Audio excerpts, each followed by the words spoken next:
Let's go now to Detroit, where our Betty Lou has been covering the National Summit. Betty, good afternoon. Hi, good afternoon, Mark. And in fact, we've been hearing a lot about green shoots here at this National Summit, as you said, here in Motor City. A lot of big name CEOs were on tap to talk about everything from energy conservation to new technologies. One of those was United Parcel Service Chairman and CEO Scott Davis. He talked earlier, in fact, about manufacturing, and I had a chance to catch up with him to talk a bit about the economy. He did note that the economic recession appears to be bottoming out in the second half. For his own company, he said that it looks as if there are some opportunities to perhaps acquire or at least purchase some assets. And in response to my question whether or not he sees domestic or international as more opportunity, here's what he had to say to that. More likely international. International will likely be our first priority has always been in the package business. So if you see something in Asia and perhaps even Central and Eastern Europe, Mideast, we would look at that. And in the supply chain world, our freight forwarding business has shown some good improvement. So if we see the right opportunities there, that we can rule that out.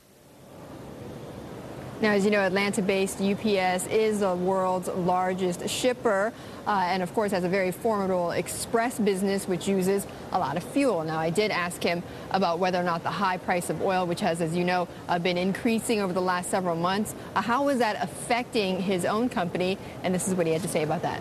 Last quarter, you saw our air shipments did better than ground.